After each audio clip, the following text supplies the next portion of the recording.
हे आमची बरोबर सेवा करत नाहीये, आमची पूजा बरोबर करत नाहीये, यांचं काय करायचं ते आम्ही बघू. मग सकाळी बातमी आली पहाटे 4-5 वाजताच्या दरम्यान की हा गेला बा म्हणून. आम्ही सगळे स्मशानभूमीत गेलो त्याच्या मागे मागे. तर जसं त्याला अग्नी दिला स्मशानभूमीत, तर मला एकदम चक्कर आली. 4थ्या-5व्या दिवसापासून तो मग स्वप्नात यायला लागला. पहिल्यांदा जेव्हा आला तेव्हा मला फक्त एवढं बोललं की मला करमत नाहीये, मी तुला घेऊन जाईल आणि तुला माझ्यासोबत यावं लागेल. आपल्या घरात एवढा मोठा ऍक्सिडेंट झाला आणि अचानक जीव गेला. त्या नदीच्या किनारीवर मी येईल आणि तिथे मला सगळं ते ठेव, माझ्यासाठी खाऊ. मला भूक लागली, तुझ्या आईच्या हातची भाजी नॉनव्हेजची आणून तिथे ठेव. तर कधी तो छातीवर येऊन बसायचा, कधी गळा पिचकायचा. माझे हातपाय हेकडे व्हायला लागले, तोंड हेकडं झालं, म्हणजे तोंडातून विचित्र विचित्र आवाज निघायला लागले. आणि रोज भीती मनात झोपायच्या वेळेस की आता हा मला परत अजून त्रास द्यायला झोपेमध्ये येणारच आहे. तर मी आलो आणि ते केस विखुरलेले बघितले त्यांचे, त्या आईचे, आणि कपाळावर ते कुंकू वगैरे. मला खूप भीती वाटायला लागली त्यांची त्या दिवशी, की असे जगदंबा बसले की काय, असं एकदम फील होत होतं. खूप भीती वाटत होती मला त्या दिवशी, यांच्या समोर यायचं नाही आता. मग मी असं गुडघ्यावर चालत चालत त्यांच्यापर्यंत गेलो आणि गुडघ्यावरच मला बसायला लावलं त्यांनी. 2 हाताची कैची केली अशी, आणि माझ्या दोन्ही तळ हातावर त्यांनी आपले दोन्ही पाय ठेवले आणि माझं जे मस्तक आहे ते त्यांच्या पायावर मला वाकवायला लावलं.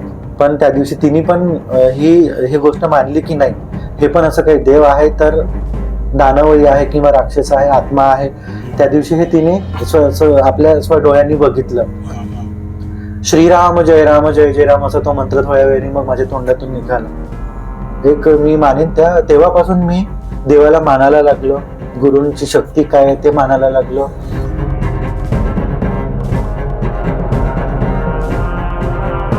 नमस्कार सर. नमस्कार. काय नाव सर आपलं? अनिल नान्हे. अनिल नान्हे. नान्हे. हं. ओके. कुठले सर मूळचे आपण? नागपूर. नागपूरचे. हा. ओके. कसा संपर्क केला सर आपण आम्हाला? मी ऑनलाईन संपर्क हा. केला चॅनलला. चॅनलला. ओके. काय घटना घडली होती सर आपली? घटना म्हणजे 2007ची गोष्ट आहे ही. हा. आमच्या घरचं थोडस मॅटर आहे. हं. आणि ते सांगावंसं आज वाटत होतं मला की या चॅनलच्या माध्यमातून आपण बोलू या विषयावर काही. ओके. ही जी घटना तुम्ही सांगणार आहेत हा. ही कुठल्या ठिकाणाची आहे? नागपूरची? नागपूरचे, खास नागपूर. ओके. ओके. तर दिवाळीचा वेळ होता असा टाइम, हं. आणि सगळ्या बहिणी वगैरे घरी आलेल्या, मोठे वडिलाच्या घरच्या पण सगळ्या, आणि भाऊबीजेचा कार्यक्रम होता त्या दिवशी घरी. हं. तर मोठे वडिलाच्या घरी कार्यक्रम ठरलेला भाऊबीजेचा. मग आम्ही गेलो सगळे तिथे, ओवाळणी वगैरे झाली, सगळं झालं. मोठे वडिलाच्या मुला सोबत असं बायकोचं आणि त्याचं भांडण झालं दोघांचं. हं. आणि ते भांडण सोडवण्यासाठी मग सगळे लागले. तर त्याचा नख मला त्या दिवशी माझ्या मधातल्या बोटाला, इथे उजव्या हाताच्या मधातल्या बोटाला रुतला. हं. तिथून ब्लडिंग व्हायला लागलं मला, रक्त वगैरे निघालं. रक्त निघालं. हं. आणि मग ते शांत झालं, भांडण शांत झालं. त्याच्यानंतर मग आम्ही आराम केला. हं. घरात सगळे त्यांच्या रूम मध्ये गेले. आम्ही हॉलमध्येच होतो, माझे मोठे वडील, मी आणि माझ्या मोठ्या वडिलाचा मुलगा. हं. सोबत टीव्ही बघितला आम्ही 12-12:30 वाजेपर्यंत. आणि त्यांनी काय खाल्लं काय काही समजलंच नाही आम्हाला. तर झोपला आणि मला बोलते की आता टीव्ही बंद करतोय, आराम कर तू पण. म्हटलं ठीक आहे. थोड्या वेळाने झोपेतून उठला आणि बाहेर उलटी करायला गेला. मला आवाज दिला की उठ, मला कसं तरी होत आहे. हं. मी गेलो, त्याला पाणी दिलं, पाठ पिळवली त्याची, हं. त्याचे कान झाकले. आणि मग त्याची उलटी जेव्हा थांबली तेव्हा मला बोलला की आता बरं वाटत आहे मला, पण झोपायच्या आधी मला बाम लावून दे. म्हटलं ठीक आहे. हं. त्याला छातीला बाम वगैरे मळून दिले आणि झोपलो आम्ही. झोपलो. परत अर्ध्या पाऊण तासाने उठला आणि रक्ताची उलटी त्याने केली तिथे बाहेर. हं. रक्ताची उलटी केली आणि बस कमरेपासून तो ढिलाच पडला. मला बोलतो की आईला, बाबाला उठव, सगळ्यांना उठव, मला खूप कसं तरी होतं आणि आता मला उठणं होत नाहीये. आणि मी तेव्हा 16-17 वर्षाचं वय माझं, हा. आणि तेवढं धादिप्पड होता, तर त्याच्यामुळे ते बॉडी मला सांभाळत नव्हती त्याची. हं. मग मी मोठ्या वडिलांना आवाज दिला, सगळ्यांना उठवलं घरात. त्या दिवशी आम्ही सगळे मुक्कामी त्याच्याच घरी होतो. हं. मग काका असे थोड्या अंतरावर राहत होते. काकाला फोन करून बोलवलं की अशी अशी तब्येत झाली. आत्या पण त्याच एरियात राहायची. आत्याच्या मुलगा ऑटो रिक्षा चालवायचा, त्याला बोलवलं. मग रिक्षा घेऊन याला ऍडमिट केलं हॉस्पिटलला. आमच्या तिथे मानकापूरला कुणाला हॉस्पिटल आहे हं. तिथे. आणि काका मला बोलले की तू घरी जा, काकू एकटी आहे, छोटे मुलं आहे, तर त्यांच्याजवळ थांब, बाकी आम्ही काय इकडलं हँडल करतो. मग तिथून मी तेवढ्या रात्री, बहुतेक दुपारी रात्रीची 2ची वेळ होती, गेलो घरी आणि थांबलो तिथे काकूकडे मी. आणि याला हॉस्पिटलमध्ये नेलं. हा फक्त एवढंच बोलत होता की माझ्या मुलींना बघा, माझ्या मुलींकडे लक्ष द्या, माझ्या मुलींचा सांभाळ करा. पण हा असं का बोलतोय घरच्यांना समजलंच नाही की त्याने काही विष प्राशन केलं की काय, काही समजलं नाही आम्हाला. मग सकाळी बातमी आली पहाटे 4-5 वाजताच्या दरम्यान की हा गेला बा म्हणून, वारले ते वारले. असं एकाएकीच वारले. हा, डॉक्टरांनी सांगितलं की हार्ट अटॅक आला यांना. पण त्यांनी रक्ताच्या उलट्या वगैरे टाकल्या, ते काही समजलं नाही मला अजूनही. आम्ही सगळे शॉकिंग की त्यांनी काय खाल्लं. ते बॉडीचं पोस्टमॉर्टम वगैरे नाही केलं, प्रायव्हेट हॉस्पिटलमध्ये नेल्यामुळे. मग घरी आणली बॉडी त्याची. घरी आणल्यानंतर मला 7 वाजता माहित पडलं की हा गेला. तोपर्यंत आम्हाला घरी इकडे दूर होतं ना घर थोडं, त्याच्यामुळे आम्हाला ते माहित नव्हतं पडलं लवकर. मग आम्ही गेलो तिथे. सकाळी फोन आला की तुम्ही सगळे इकडे निघून या. घरी गेलो. त्या दिवशी ते अंत्यविधीचा वगैरे कार्यक्रम झाला सगळं त्यांचा. आणि त्या पिरियड मध्ये काका हुशार होते आमच्या. काकाला समजायचं काय कुठे कमी जास्त होत आहे, आपण ब्राह्मण बघितला पाहिजे किंवा वेळ याची बरोबर आहे नाहीये. तर त्यांनी ब्राह्मणाकडे जाऊन बघितलं. तर त्यांच्याकडे बघितल्यानंतर असं समजलं की ते पंचक मध्ये गेले. पंचक पंचक पंचक म्हणजे ती तिथी असते, अष्टक तिथी असते, पंचक तिथी असते, तर ही तिथी चांगली राहत नाही असं ते सांगायच्या नंतर. म्हणजे आम्हाला जेव्हा बोलणं झालं आमचं, तर जे पंच असतात, आता पंच म्हणजे काय की मरणाच्या ठिकाणी घरचे लोक एकही रुपया खर्च करत नाही 3ऱ्या दिवसापर्यंत. ते करतील तर सगळे आपले नातेवाईक. मग आपले नातेवाईक कोणतं 5 गावचे 5 नातेवाईक असे येतील आणि ते सगळं कार्यक्रम वगैरे आटपतील, तेच पैसे वगैरे काढतील आणि ते सगळं कार्यक्रम करतील. त्याला पंच म्हणतात. तर मग ते त्यांनी काय पंचक मध्ये तो गेला ते तिथीमध्ये, तर ते त्यांनी काय गव्हाचं पीठ विकत आणलं आणि त्याची बाहुली केली 5 आणि त्याच्या शिडीवर त्याच्यासोबतच ते जाडले स्मशानभूमीत. आम्ही सगळे स्मशानभूमीत गेलो त्याच्या मागे मागे. तर जसं त्याला अग्नी दिला स्मशानभूमीत, तर मला एकदम चक्कर आली. म्हणजे आम्ही खाली उभं होतो मी त्या स्मशानभूमीच्या, आणि वरती सगळं ते त्याला ठेवलं होतं लाकडावर. मोठ्या वडिलांनी अग्नी दिला, कारण त्याला भाऊ नव्हता सख्खा, तो एकटाच होता घरात आणि बहिणी 4 होत्या त्याला. तर मोठ्या वडिलांनी अग्नी दिला त्याला आणि मला खाली चक्कर आली. मी पडलो तर तिथले सगळे माझे वडील वगैरे सगळे धावले आणि म्हणजे काय झालं बाई याला, असं स्मशानभूमीत पडला आणि एकदम. तर बाजूलाच हॉस्पिटल होतं, अवध हॉस्पिटल म्हणून आहे तिथे. तर तिथे मग ऍडमिट केलं मला. ऍडमिट केलं तिथून उचलून. तर डॉक्टरांनी सांगितलं की काही खाल्लं नाहीये याने, विकनेस आला आहे आणि घरात अशी वार्ता आहे, असं वातावरण असल्यामुळे त्याला विकनेस आला आहे, टेन्शननी त्याला चक्कर आली, एवढं सांगितलं. आणि मला संध्याकाळी सुट्टी झाली. संध्याकाळी सुट्टी म्हणजे तरी 8-9 वाजता, 7-8 वाजताच्या दरम्यान मध्ये सुट्टी झाली. घरी आलो आम्ही. घरी आलो त्याच्यानंतर 3ऱ्या दिवसाचा कार्यक्रम पार पडला. तोपर्यंत काहीच नाही, नॉर्मल होतं. म्हणजे जसं रेग्युलर होतं माणूस तसंच होतं. 4थ्या-5व्या दिवसापासून तो मग स्वप्नात यायला लागला. तुमच्या हा, जो व्यक्ती मेला, जो वारलाय व्यक्ती तो तुमच्या स्वप्नात यायला लागला. पहिल्यांदा जेव्हा आला तेव्हा मला फक्त एवढं बोलला की मला करमत नाहीये, मी तुला घेऊन जाईल आणि तुला माझ्यासोबत यावं लागेल. हे तो व्यक्ती बोलतोय जो वारलाय. पहिल्या दिवशी स्वप्न असं पडलं, म्हटलं होऊ शकतं आपल्यासोबत. आता आपण त्याचा सतत विचार करत आहोत, आपल्या घरात एवढा मोठा ऍक्सिडेंट झाला आणि अचानक जीव गेला, त्याच्यामुळे ते दिमागात असेल म्हणून ते आपल्याला दिसलं. ते म्हणतात ना, जे आपण बोलतो ते किंवा जे आपलं रुटीन असतं रोजचं, तर ते दिसतं स्वप्नात असं. मी त्याच्यावर गेलो की म्हणजे हे साधारण आहे, काही नाही, असं आपल्याला स्वप्न पडलं. पण त्याच्या 2ऱ्या दिवशी आला, 3ऱ्या दिवशी आला, रोज यायला लागला. तर त्याचं रोज काही ना काही डिमांड असायची की आज मला भूक लागली आहे. आणि दिवाळीचा तो पिरियड होता ना, तर तुझ्या आईच्या हातचा चिवडा आणि लाडू मला इथे इथे आणून ठेव. आमच्या घराच्या बाजूला नदी होती, त्या नदीच्या किनारीवर मी येईल आणि तिथे मला सगळं ते ठेव माझ्यासाठी खाऊ, मला भूक लागली, तुझ्या आईच्या हातची भाजी नॉनव्हेजची आणून तिथे ठेव. पण मी असं काही करत नव्हतो. तो जे काही सांगत होता मी त्याचं कुठलंच काही रूल फॉलो केले नाही किंवा त्याच्या सांगण्याप्रमाणेही वागलो नाही. पण मग त्याचा तो राग माझ्या प्रती तो अजून परत वाढत गेला, कारण मी त्याच्या ते फॉलो करत नव्हतो त्याच्या गोष्टीला. तर कधी जो छातीवर येऊन बसायचा, कधी गळा पिचकायचा. जेव्हा मला स्मशानभूमीत चक्कर आली होती तेव्हा आमचे भरपूरसे नातेवाईक तिथे होते, मित्रमंडळी, गावातली मंडळी. तर त्याच्यात एक व्यक्ती जाणकार होता, ज्या व्यक्तीला समजत होतं की नेमकं याला काय होत आहे. तर त्या व्यक्तीने माझ्या काकूकडे निरोप पाठवला की हा स्मशानभूमीत पडला, हे त्याचं पडणं साधं सोपं नव्हतं, हा त्याच्या मागे लागला आहे, हे गोष्ट निश्चित नक्की आहे. तर त्या व्यक्तीने निरोप पोहोचवला की याला काही ना काही त्रास होता, या व्यक्तीला तुम्ही त्याला आमच्यापर्यंत आणा. तर त्यांच्याकडे काहीतरी होतं असं देवाचं, अंगात बिंगात येणे असं काहीतरी प्रकार होता त्यांच्याकडे, आणि ते करून द्यायचे दुरुस्त. ते राहणार नागपूरचेच होते. मग माझ्या घरी मी आईला सांगितलं, बाबाला सांगितलं, कोणी विश्वासच ठेवायला तयार नाही. मग ही गोष्ट माझ्या मोठ्या वडिलांना, मोठ्या आईला समजली, तेही विश्वास ठेवायला तयार नाही की आमचा मुलगा तुझ्या कशा काय स्वप्नात येईल, तुला कसा काय त्रास देईल असं. पण जो त्रास मला होत होता तो त्रास त्याच्या बायकोलाही होत होता, म्हणजे वहिनीला पण सेम त्रास.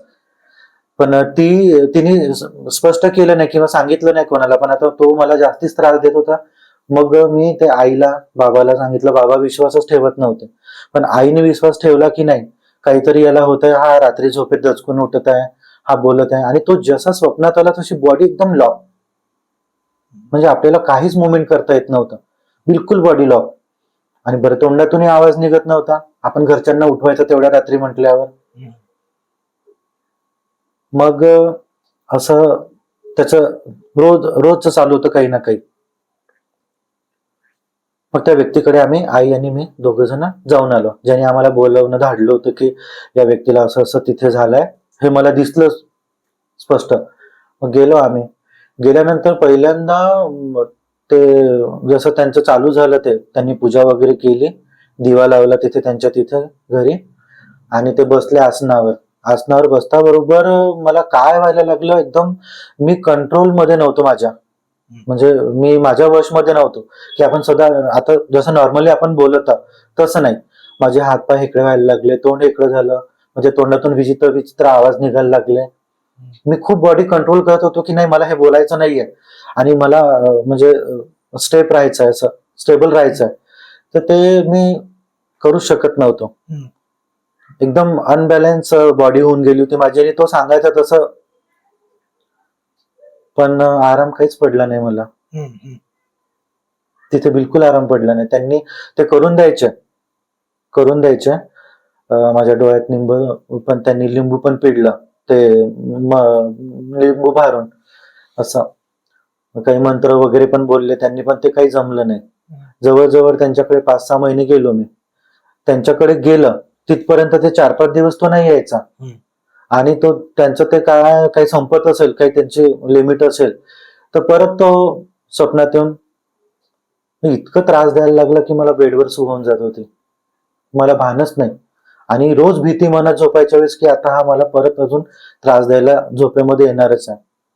म्हणजे दिवस आपला पण रात्र त्याची. मग एक दिवस कॉलेजमध्ये मॅडमनी आम्हाला काम सांगितलं. त्यांना काही कुठून खेड्यागावातून पार्सल आलं होतं, तर त्या पिशव्या त्यांच्या घरी पोहोचवायच्या होत्या. तर आमच्या 4-5 मुलांची निवड केली त्यांनी की तुम्ही इथे मी राहते मानकापूरला, या ठिकाणी तुम्ही त्या पिशव्या पोहोचवून द्या. त्यांच्या घरी गेलो आम्ही. त्यांचे मिस्टर कामात होते. त्यांनी बोलले की पिशव्या आतमध्ये देवघरात ठेवून द्या.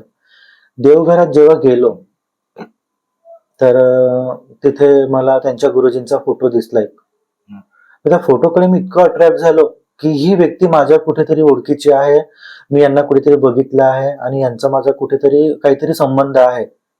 पण तुम्ही भेटले होते का त्यांना? कधीच नाही. फक्त असं वाटत होतं मला की या फोटोकडे मी कंटिन्यू बघितलं पाहिजे, आणि ही व्यक्ती माझ्या ओळखीची आहे. मी मग त्यांच्याकडे चौकशी केली की हा फोटो कुणाचा आहे, काय आहे, कुठे राहतात. त्यांनी सांगितलं की यांचं नाव प्रेमलताई सदाशिव हसबनीस आहे, आमच्या गुरु आहे. काय नाव म्हणाले? प्रेमलताई सदाशिव हसबनीस. प्रेमलताई सदाशिव हसबनीस. हा. आणि त्या मुंबईला डोंबिवलीमध्ये राहायच्या. हा. आता नाही येत का? आता हयात नाहीये. तर ते आपल्याकडे राहायला येणार आहे. म्हणजे ते संन्यासी जीवन होतं त्यांचं, म्हणजे 6 महिने घरात आणि 6 महिने घराच्या बाहेर रामनामाचा त्या प्रचार करायच्या. आणि त्या रामदास स्वामी संप्रदायामधून होत्या. आता रामदास स्वामी काय आहे, हे गुरु परंपरा काय आहे, हे मला काहीच माहिती नव्हतं. मग त्यांनी मला बाकीची डिटेल्स तुला मॅडम देतीलच म्हणे कॉलेजमध्ये, तू विचारून घेशील म्हणे यांच्याबद्दल काय आहे, पण ते आपल्याकडे राहायला येणार आहे, तुला जर त्यांना भेटायचं असेल तर तू येऊ शकतो म्हणे. आणि तेव्हा हा प्रकार माझ्यासोबत घडतच होता. मग अचानक एक दिवस मॅडमने मला घरी बोलवलं. त्या बोर्डाचे पेपर चेक करत बसल्या होत्या. मग मला बोलले की तुला काही काम सांगितलं तर आवडेल का करायला. मी म्हटलं हो आवडेल. तर मग त्यांनी मला देवघर साफ करायला सांगितलं. ते माझं आवडीचंच काम होतं, कारण लहानपणापासून मला भजनांची आवड होती.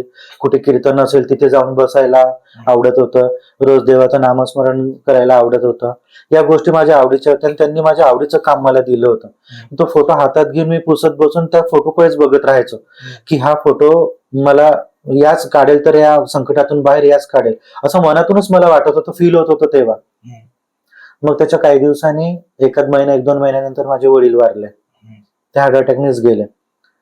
वडिलांचा काही त्रास नव्हता, जोपर्यंत तो मला त्रास द्यायचा तोपर्यंत वडील कधीच असं स्वप्नात वगैरे नाही आले.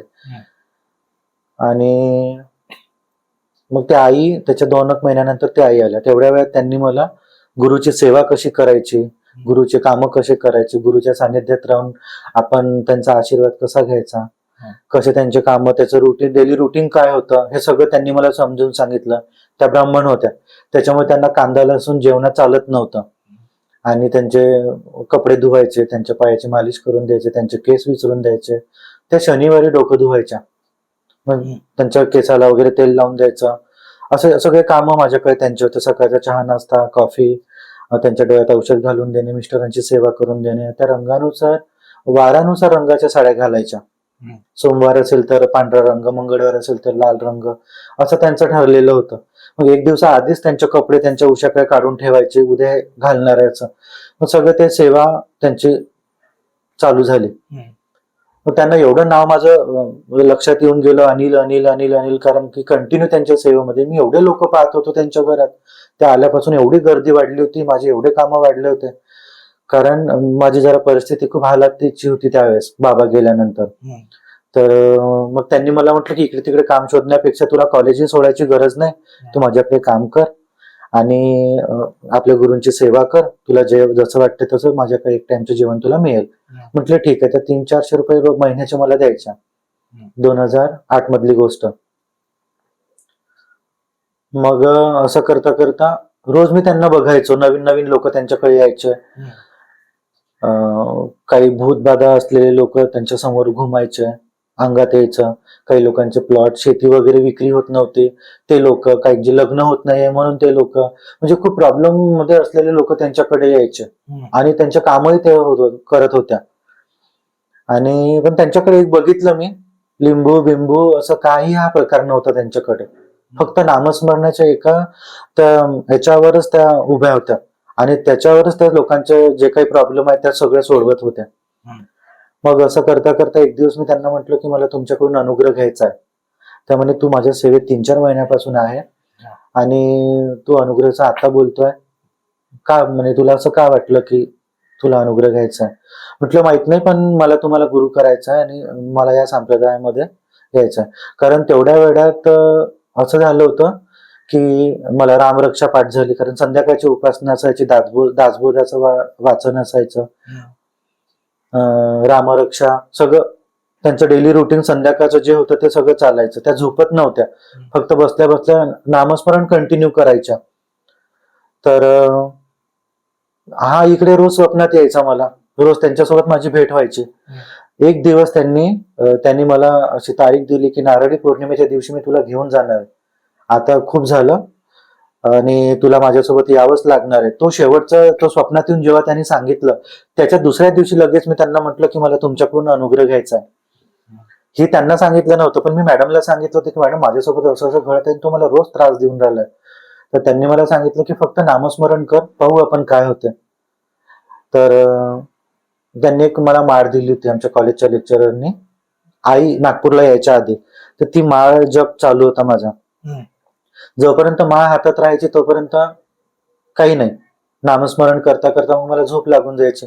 कधी माळ बेडवर पडत होती, कधी बेडच्या खाली पडत होती. त्याचं भानच नव्हतं रात झोप लागल्यानंतर. परत मग त्याचं तेच चालू. जोपर्यंत माळ सोबत आहे माझ्या तोपर्यंत तो नाही यायचा. मग असं करता करता मी आईला म्हंटल की मला आज अनुग्रह बद्दल तुमच्याशी बोलायचं आहे. मग त्या बोलले ठीक आहे.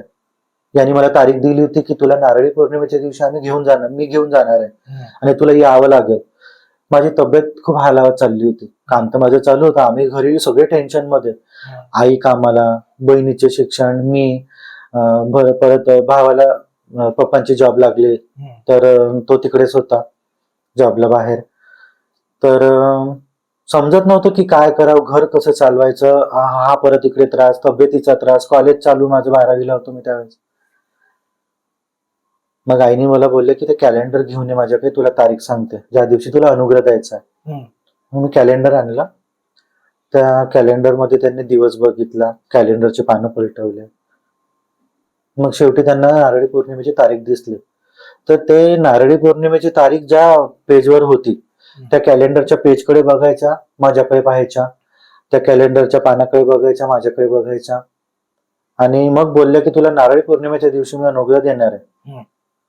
पण मला मॅडमने सगळं सांगितलं होतं की त्यांना भूत भविष्य हे सगळं दिसतं, वर्तमान काय चालू आहे तुमच्या मागे. कारण त्यांचे शरीराचे पूर्ण चक्र ओपन झाले होते, 7ही चक्र ओपन झाले होते. त्याच्यामुळे त्यांना सगळं समजायचं. पण त्या कुठेतरी बंदिस्त होत्या. नियम नाही, निसर्गाच्या नियमाच्या बंदिस्त होत्या त्या. ते ओलांडत नव्हत्या, त्या सांगत नव्हत्या कुणाला असं काही. पण त्या चांगलं झालं पाहिजे या व्यक्तीचं त्याच्याबद्दलच बोलायच्या की तू हे कर, म्हणजे या गोष्टीने तुझं सगळं चांगलं होईल. मग ठीक आहे म्हटलं. तर त्यांनी मला म्हटलं की मी काही खाणार नाही, मी चहाही पिणार नाही, मी पाणी पण पिणार नाही, मी तुझ्यासाठी उपाशी राहील. त्या दिवशी तुला पण माझ्यासाठी उपाशी राहावं लागेल. आणि सकाळी तू लवकर 9-10 वाजता वगैरे ये. त्यांना शुगर होतं. मग मॅडम बोलल्या की अनिल जास्त उशीर करू नको, त्या दिवशी कॉलेजला नाही गेला तरी चालेल, पण तू इकडे लवकर ये. म्हटलं ठीक आहे मॅडम. तर मग आलो मी सकाळी त्यांच्याकडे 9-9:30 वाजताच्या दरम्यान. कॉलेजचे 3 पिरियड केले आणि मधल्या सुट्टीमध्ये मग मी आलो. आमच्या सकाळचं कॉलेज राहायचं त्यावेळेस. आणि मॅडम पण सुट्टीवरच होत्या त्या दिवशी. तर मी आलो सकाळी त्यांच्याकडे 9-9:30 वाजता. त्यांनी मला खूप जोरात आवाज द्यायच्या आणि खूप विचित्रासारख्या वागत होत्या त्या दिवशी माझ्यासोबत. खूप मोठ्याने बोलायच्या, खूप अशा तापट स्वरात आवाज काढून बोलायच्या माझ्यासोबत, रागावून बोलायच्या. आणि मला ते समजतच नव्हतं की या माझ्यासोबत अशा काय वागत आहे आज. रोज मी यांना आलेला नमस्कार करतो, या माझ्या पाठीवर हात फिरवतात, माझा मुका घेतात, आणि आज मला असं तिरस्कार केल्यासारखं एकदम असं रागाने का बोलताय ते मला समजत नव्हतं. मग मी त्यांचे कपडे, त्यांच्या बेडरूमच्या बाजूला एक खिडकी होती, त्याच्या बाजूला थोडी गल्ली होती, त्या गल्लीमध्ये त्यांचे कपडे धुवत होतो मी आईंचे. तर त्या खिडकीतून मला त्या बघून आवाज येत होता, तुला इकडे बोललो ना मी, तुला आतमध्ये यायचं नाही का, किती वेळ लावणार आहे अजून, ते नंतर करशील काम, तू आधी ये माझ्याकडे इकडे. तर मॅडमची एक भाची होती, ते आता तुकडोजी कॅन्सर हॉस्पिटलला डॉक्टर आहे. ती मुलगी पूजा नाव होतं तिचं, पूजा इंगळे आणि मी, आम्ही दोघं जण त्या नारळी पौर्णिमेच्या दिवशी अनुग्रह घेतला. तर मी आलो आणि ते केस विखुरलेले बघितले त्यांचे, त्या आईचे, आणि कपाळावर ते कुंकू वगैरे. मला खूप भीती वाटायला लागली त्यांची त्या दिवशी, की असे जगदंबा बसले की काय, असं एकदम फील होत होतं. खूप भीती वाटत होती मला त्या दिवशी, यांच्या समोर यायचं नाही आता, मला असं खूप भीती वाटत होती. पण मग त्या रागावून त्यांनी मला बोलावून घेतलं रूम मध्ये आणि त्या पोरीला सांगितलं की कडी घाल ग दाराला. कडी घातली. कडी घातल्यानंतर पहिला नंबर तिचा होता अनुग्रह घ्यायचा, कारण ती माझ्या आधी येऊन बसली होती तिथे त्यांच्याकडं. अनुग्रह त्या मुलीला देत होत्या, तेवढ्यातच माझी तब्येत बिघडली. परत मला तोच त्रास चालू झाला होता. माझे हात पाय दोन्ही हेकडे झाले होते, तोंड हेकडे झालं होतं, तोंडातून आवाज निघत नव्हता, विचित्र सारखा आवाज काहीतरी काढायचो मी. त्यांना मी आई म्हणून असं 2-3दा हाक मारली की मला काहीतरी होत आहे. तर त्यांनी त्या मुलीला सोडलं आणि मला बोलले की मी तुला सांगते तसं तू कर, ये माझ्यापर्यंत, इकडे पोच. मग मी असं गुडघ्यावर चालत त्यांच्यापर्यंत गेलो आणि गुडघ्यावरच मला बसायला लावलं त्यांनी. 2 हाताची कैची केली अशी, आणि माझ्या दोन्ही तळ हातावर त्यांनी आपले दोन्ही पाय ठेवले आणि माझं जे मस्तक आहे ते त्यांच्या पायावर मला वाकवायला लावलं. वरून रामनामी त्यांनी झाकली. त्या कपड्यावर श्रीराम जयराम जय जयराम असं तो नाव लिहिलेलं राहतं, त्याला रामनामी म्हणतात असं. ते रामनामी झाकली अशी पूर्ण त्यांनी आपलं, मला पण झाकून घेतलं पूर्ण. आणि ते पाठीवर खूप मारायला लागल्या. बोलले की इथे हे लॉक आहे ना, ते लॉक मला तोडायचं आहे. तर म्हणे मी सांगते तसं तसं मला फॉलो कर, तसं म्हण, मी सांगते तो मंत्र म्हण. तर त्यांनी ते पाठीवर मारलं आणि ते काय चक्र होतं तिथे, काय ते मला समजलं नाही. पण ते असं मला असं दिसलं की ते काहीतरी दार ओपन होत आहे, त्या जशा मारत होत्या तिथे 4 बोटांनी. आता ते त्याला बाहेर काढायसाठी करत होत्या की ते मंत्र आतमध्ये टाकायसाठी करत होत्या हे मला समजलं नाही त्या पिरियड मध्ये, कारण मी भानावर नव्हतो. पण त्या आई मला सांगायचा मंत्र बोल, मी सांगते तो मंत्र बोल. माझ्या तोंडातून आवाजच नव्हता निघत.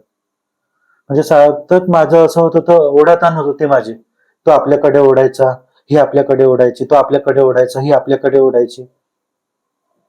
आई म्हणजे झाकलो तर रामनामी ते 80 वर्षाच्या तेव्हा होत्या त्या. तरी त्यांचा पॉवर मी जेव्हा बघितला त्या पिरियड मध्ये, मी खूप शॉक होतो की यांनी मला कसं सांभाळलं अंगात ते आल्यानंतर. आणि 17-18 वर्षाचं वय म्हणलं म्हणजे आपण तरुणच असतो तेव्हा आणि खूप यंग. तर फक्त एवढं बोलल्या त्या रामनामी झाकल्यानंतर, तुला सोडणार नाही. जोपर्यंत तू याला सोडणार नाही तोपर्यंत मी तुला सोडणार नाही. तुला इथून जावं लागेल. सोड माझ्या शिष्याला. आज हा माझा आहे, तुझा नाहीये. फक्त एवढ्या असं बोलल्या त्या. आणि ते सगळं ती डॉक्टर मुलगी बघत होती, जे डॉक्टर शिकत होती. मी पण मेडिकल कॉलेजला जॉबला आहे. सहसा डॉक्टर लोक या गोष्टीवर विश्वास ठेवत नाही. ती पूजा. हा. पण त्या दिवशी तिने पण ही गोष्ट मानली की नाही, हे पण असं काही देव आहे तर दानवही आहे किंवा राक्षस आहे, आत्मा आहे. त्या दिवशी हे तिने आपल्या डोळ्यांनी बघितलं. मग असं 15-20 मिनिटं हे सगळं चाललं. ते आपल्याकडे ओढायचा, तो आपल्याकडे ओढायचा आणि तो मंत्र बोलू देत नव्हता मला. मग शेवटी आई इतक्या जोरात ओरडली माझ्या, तुला सांगते तो मंत्र म्हणतो की नाही. आणि खूप प्रेशर दिलं माझ्या पाठीवर. तर श्रीराम जय राम जय जय राम असं तो मंत्र थोड्या वेळाने मग माझ्या तोंडातून निघाला. तेवढ्या वेळात तुम्हाला सांगतो, त्या 15-20 मिनिटाच्या कालावधीत मी पूर्ण ओला झालेलो होतो घामाने. असं वाटत होतं की मी आंघोळ केली, पूर्ण कपडे ओलीचे. आणि मग आईने ती रामनामी काढली, जिंकलो म्हणे आपण. माझा शब्द आहे म्हणे तुला, तो आता कधीच त्रास देणार नाही, तुला स्वप्नात कधी छडायला येणार नाही. तेव्हापासून तर आतापर्यंत या गोष्टीला 21-22 वर्ष झाले. तो आला नाही आणि स्वप्नातही कधी दिसला नाही. पण एक मी मानेन तेव्हापासून मी देवाला मानायला लागलो. गुरूंची शक्ती काय आहे ते मानायला लागलो. संप्रदाय काय आहे, भक्ती काय आहे, नामस्मरण काय आहे, या गोष्टीवर माझा जास्त विश्वास बसला. की आपण त्या दिवशी आपली मृत्यू निश्चित होती त्याच्या हातून, तो नेणार होता हे निश्चित होतं. पण देव कुठेतरी आड आला मला. आणि काहीतरी माझं पूर्वसंचित पुण्य असेल किंवा माझे कर्म चांगले असतील, त्यामुळे मला त्या भेटल्या आणि मला त्यांनी त्या सगळ्या याच्यातून सोडवलं. हे एवढं म्हणजे सांगायचं असं की विश्वास ठेवा, देव आहे बस. फक्त कुठल्याच व्यक्तीबद्दल किंवा कुठल्या याच्या आपण असा गैरसमज ठेवू नका किंवा कोणाचा पाय खेचू नका, कोणाबद्दल काही अपशब्द बोलू नका. पॉझिटिव्ह राहा, पॉझिटिव्ह विचार करा, म्हणजे तुमचं सगळं चांगलं होईल. कुठे ना कुठे देव आपल्यासाठी उभा राहतो, हे त्या दिवशी मी बघितलं. नाही तर त्यांचा माझा काही संबंध नाही, त्यांची माझी काही ओळख नाही. आणि फक्त ते फोटो मी त्यांचा बघितला, त्या फोटोच्या माध्यमातून मी एवढं जोडलो त्यांना. आणि आज प्रत्येक जिल्ह्यामध्ये त्यांच्यामुळे माझी ओळख आहे. की नागपूरला गेल्यानंतर प्रेमलताईंचा शिष्य अनिल हा त्यांच्या जवळ राहतो, त्यांच्या सेवेत, हे सगळ्यांना माहित होतं. आणि मला इकडे पण सगळे ओळखायला लागले. मग मुंबईला, अजून साताऱ्याला वगैरे, सातारा त्यांचं प्रॉपर गाव होतं, तिथलं त्यांचं माहेर होतं दहिवडी.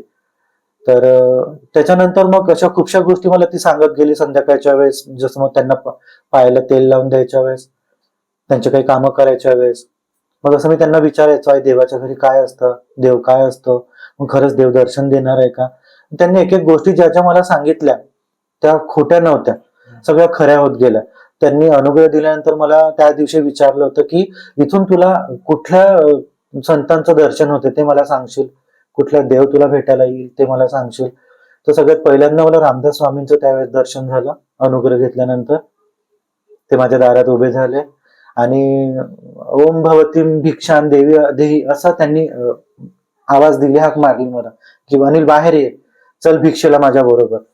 त्यांचं वर्णन मी तुम्हाला सांगू शकत नाही, इतकं तेज होतं त्यांच्या रामदास स्वामींच्या चेहऱ्यावर. म्हणजे हे अनुग्रह घेतल्यानंतर पहिल्यांदा मला कुठल्या संतांचं दर्शन झालं असेल तर ते रामदास स्वामी. आणि मला बोलले, वस्तीत घेऊन गेले भिक्षेला, चल म्हणे माझ्या बरोबर भिक्षेला. वस्तीतलं एक एक घर त्यांनी मला समजावून सांगितलं की कुठल्या घरून भिक्षा घ्यायची, कुठल्या घरून घ्यायची नाही, कुठल्या व्यक्तीसोबत बोलायचं, कुठल्या व्यक्तीसोबत बोलायचं नाही, कुठल्या घरी जायचं टाळायचं, कुठल्या घरात काय आहे, हे सगळं त्यांनी स्वप्नात मला माझ्या वस्तीतलं एक एक घर समजावून सांगितलं. भिक्षा कशी घ्यायची, भिक्षा कशी मागायची, हे सगळं त्यांनी मला ते स्वप्नात सांगितलं. ते लंगूट ते घातलेलं होतं ऑरेंज कलरचं, खाकेत झोडी होती, छातीपर्यंत त्यांची दाढी होती, हातात एक जपमाळ होती आणि पायात खडाव्या होत्या. इतकं सुंदर असं वेशभूषा त्यांची मला स्वप्नात दिसली. खूप सुंदर दर्शन झालं. त्याच्यानंतर मी खूप टेन्शन मध्ये राहायला लागलो. मग हळूहळू तर मी त्यांना नेहमी म्हणायचो, बाबा गेल्यानंतर आम्ही सगळे एकटे पडलो, घरचे लोक आमच्यासोबत कोणी बोलत नाहीये जास्ती. खूप म्हणजे आमच्या घरचं जे आहे वातावरण इनबॅलन्स झालं होतं त्यावेळेस. खूप स्ट्रगल लाईफ तेव्हापासून चालू झाली होती माझी. म्हणजे चमत्कार असे झाले माझे त्यांच्या सानिध्यात की मी सांगू शकत नाही. कधी कधी म्हणजे मी थकून जात होतो, कॉलेज करून परत त्यांच्याकडे कामाला जाणं, ते स्वयंपाक. तर हे मलाही माहित नव्हतं राहत की संध्याकाळी जेवायला किती लोक असेल किंवा दुपारी जेवायला किती लोक असेल. हे त्यांच्याकडे आल्यानंतर त्यांनाही माहित नव्हतं की आज पंक्तीत किती लोक जेवायला बसतील. पण त्या मला आल्या आल्या सांगायच्या, आणि आज 10 लोक जेवायला आहे. दिवसभर हे कोणालाच माहित नाही दिवसभरात काय घडणार आहे, कोणता व्यक्ती कुठून येणार आहे, आपण कोणाला जेवण वाढणार आहोत, कोण येऊन बसणार आहे. तर त्या मला आधीच पूर्वसूचना देऊन द्यायच्या, आज 12 लोक येणार आहे बरं, आणि कमी गेलं पाहिजे नाही, तुला वेळेवर धांदल झाली पाहिजे नाही, म्हणून स्वयंपाक तेवढाच कर जेवढा मी सांगते. मग एक दिवस असं त्या मला रोज रोज अशा वॉर्निंग द्यायच्या. मग मी विचार केला की ही गोष्ट तर हिलाही माहित नाही की आज दिवसभरात लोक किती येणार आहे, आणि ही मला सकाळीच मी आलेला जेव्हा नमस्कार करतो यांना, तेव्हा ही मला कशी सांगते की आज एवढे लोक जेवायला बसणार आहे. आणि मग मला म्हणायची, मोजभर किती लोक बसले जेवायला. अरे असं त्यांनी मला सकाळी 10 लोक सांगितले होते, बरोबर पानावर 10 लोक बसले. म्हणजे त्या मला फसू देत नव्हत्या कुठल्या संकटात म्हणा, किंवा कुठे काय माझी गडबड होऊ देत नव्हत्या. असं एक दिवस मी त्यांचं असं ओळखलं की खरंच नाही, या देव आहे. मला खूप भूक लागलेली आणि कॉलेजमधून मी कामाला गेलो, दिवसभर काम केलं, परत दुपारी घरी गेलो, संध्याकाळी मला परत रिटर्न वापस कामावर यायचं होतं. तर संध्याकाळची उपासना चालू होते आणि जागा खूप कमी होती. खूप लोक बसलेली त्यांच्या रूम मध्ये, देवघरात, किचन पर्यंत लोक येऊन बसलेली होती. दासबोधाचं वाचन चालू होतं आणि मला बसायला जागाच नाही. मग मी त्या रामाच्या फोटोला नमस्कार केला, दुरून त्यांना नमस्कार केला, आणि कोपऱ्यात थोडीशी शिल्लक असं दिसलं मला. तर तिथे सामान होतं, ते सामान मांडीवर घेऊन बसलो. माझ्या आमोरासमोर देवाचा फोटो होता आणि त्या दुसऱ्या बेडरूम मध्ये त्या दासबोध वाचन चालू होतं त्यांचं. खूप भूक लागली होती मला त्या दिवशी, आणि घरात खायला पण असं नव्हतं. खूप परिस्थिती डाऊन होती त्यावेळेस आमची 2008 मध्ये. मी त्या रामाच्या फोटोला बोललो की देवा, बाबा गेल्यानंतरच हे सगळे दिवस पाहायला मिळाले आम्हाला, पण मला ना उपाशी राहणं होत नाही रे. म्हणजे कधी मला उपाशी ठेवू नको, आणि खूप भूक लागली, काहीतरी खायला दे, असं मी त्या फोटो सोबत माझा संवाद चालू होता. तर दासबोध संपला, उपासना झाली, सगळं झालं. सगळ्या शेवटी मी नमस्कार करायला गेलो त्यांना. जसा नमस्कार केला त्यांना, जय जय रघुवीर समर्थ असं त्यांनी माझ्या पाठीवर थाप मारली आणि मला बोलले की माझ्या बाळाला भूक लागली आहे. अगं ज्योती मॅडमचं नाव होतं, ये इकडे ये आणि याला काहीतरी खायला दे, तेव्हा त्याच्याकडून काम करून घे, आज अनिलला भूक लागली आहे. तर मला इतकं आश्चर्य वाटलं की मी तर त्या निर्जीव फोटो सोबत बोललो आणि माझ्या मनात बोललो, यांना कसं काय समजलं. मग मी त्यांना म्हटलं, का गं मी तर फोटो सोबत बोललो, मला भूक लागली होती, ते तुला कसं काय माहित. म्हणे अरे मी जरी तुला पोटातून जन्म दिला नसेल तरी मी तुमच्या सगळ्यांची आई आहे. मग तुम्हाला काय हवं नको, काय पाहिजे आहे नाही पाहिजे नाही, ते सगळं मला माहित नाही का पाहिजे. मी एकदम शॉकिंग की मग देव कोण आहे, मला हेच जरा कन्फ्युज झालो मी. आपण ज्या फोटो सोबत बोललो तो देव, की ज्यांनी आपल्या मनातलं ओळखलं तो देव. मग त्यांनी एक रामदास स्वामीचं चरित्र लिहिलं होतं, त्याच्यामध्ये एक ओळ होती अशी: सद्गुरु सारिका असता पाठीराखा, राहील कैची भय आणि चिंता, मृत्यू सही जिंकिता सद्गुरु वाचुनी कोण आहे. मग मला त्या दिवशी समजलं की नाही, देवापेक्षाही वरती असेल तर आपले गुरु आहे. आणि असे खूपसे चमत्कार मग नंतर घडत गेले, खूपशा संकटातून ती मला बाहेर काढत गेली. 12वीची एक्झाम होती, माझ्याकडे पेन घ्यायला पैसे नव्हते. 3 रुपयाचा तेव्हा 2 रुपयाचे ते साधारण ते पेन मिळायचे. मुलांनी रिफिल फेकलेली, पेन्सिलचा तुकडा फेकलेला, कोणाचं बुक वापरलेलं शेवटचे 3-4 पेजेस जे बाकी आहे त्याच्यावर मी सगळं युज करून मी 12वीचा एक्झाम दिली, अभ्यास केला. आणि सगळे म्हणायचे की हा नापास होणार आहे, त्याच्याकडे लक्ष देऊ नका, याला फॉर्म भरू देऊ नका मॅडम, आपल्या कॉलेजचा रिझल्ट हा गचरवेल. कॉमर्सला ऍडमिशन होतं, अकाउंटची ट्युशन लावली, मास्तरने उभं केलं, 100 लोकांमध्ये पैसे कधी देतो. मला लाज आली, दुसऱ्या दिवसापासून ट्युशन सोडली. मग आता 3 पिरियड करून त्यांच्याकडे कामाला जायचं म्हणजे 2 पिरियड बुडले आपले, ओसी आणि इकॉनॉमिक्स. हे पिरियड होतच नव्हते माझे.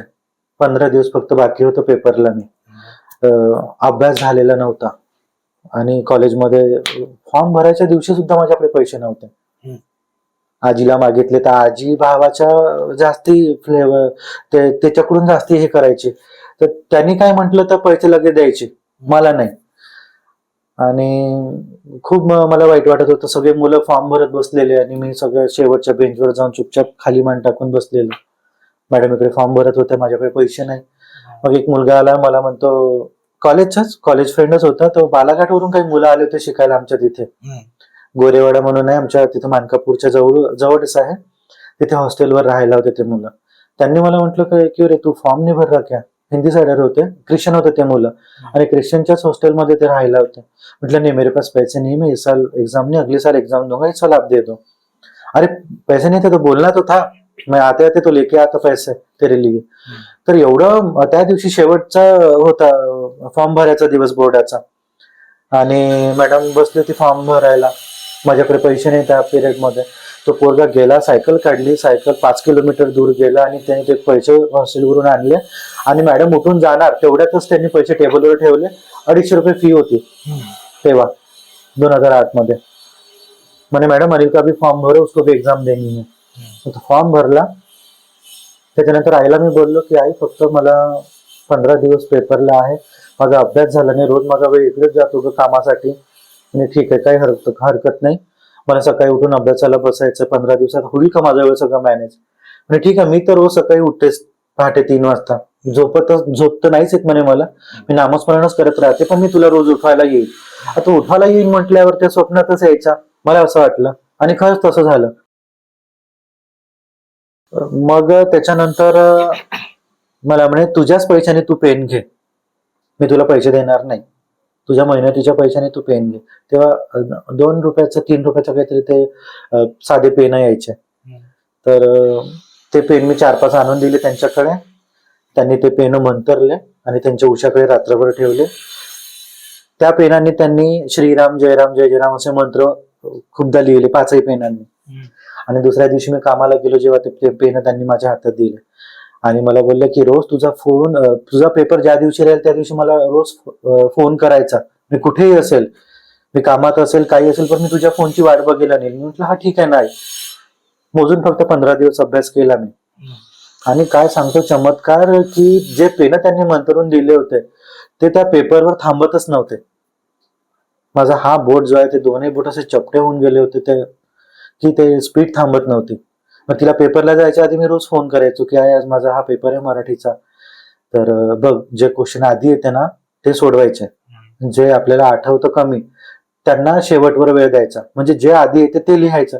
त्यांनी मला ते टाइम टेबल करून ठेवलं होतं माझं सगळं, की पेपरला जाताना असं कर तसं कर तसं कर, म्हणजे तुझं लवकर होईल, मार्क कव्हर होतील, सुटसुटीतली अक्षरं छान काढ, घाबरू नको, मी आहे तुझ्या पाठीशी, असं सगळं म्हणत त्यांनी ते मला तेव्हा खूप सपोर्ट केला.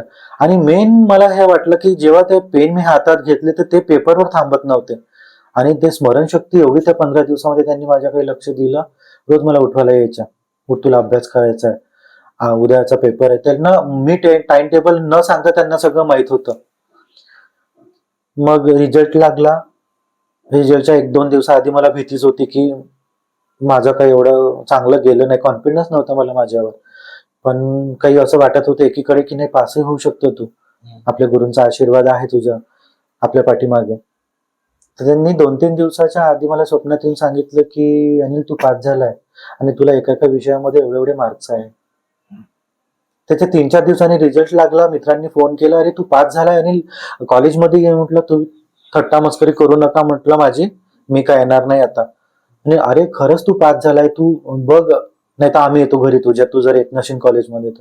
मुलं तिथून घरी आले, त्यांनी ते काढून आणलं होतं प्रिंट आउट, ते मला दाखवले. मग तेव्हा मला विश्वास बसला की अरे नाही, मी पास झालो. म्हटलं अरे हे सगळं तुम्हाला 2 दिवसा आधी स्वप्नात येऊन आईने सांगितलं होतं की तुला एका एका विषयामध्ये एवढे मार्क्स मिळाले आणि तू पास झालाय.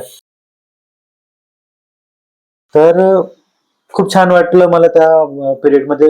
जवळजवळ 7-8 वर्ष मी त्यांच्या सानिध्यात होतो. त्या 7-8 वर्षामध्ये खूप मदत झाली मला त्यांची. खूप सेवा घडली गुरूंची. खूप त्यांचे उपकार आहे माझ्यावर. आणि खरंच माझं भाग्य होतं की त्या मला मिळाल्या. माझं नशीब, त्यांनी मला वाचवलं तिथे. त्याच्यानंतर एक सीन असं झालं माझ्यासोबत नागपूरलाच. एक खेड्या गावात माझा फ्रेंड होता.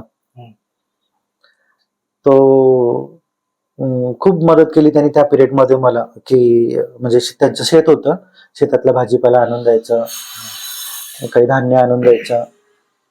कुठे मदत लागली आम्हाला तर लगेच धावून गाडी घेऊन यायचा. खूप अटॅचमेंट वाढली मग त्यांचे आमचे रिलेशन चांगले. त्याच्या गावावरून संध्याकाळी येता येता एका मित्राने थांबवलं रस्त्यात,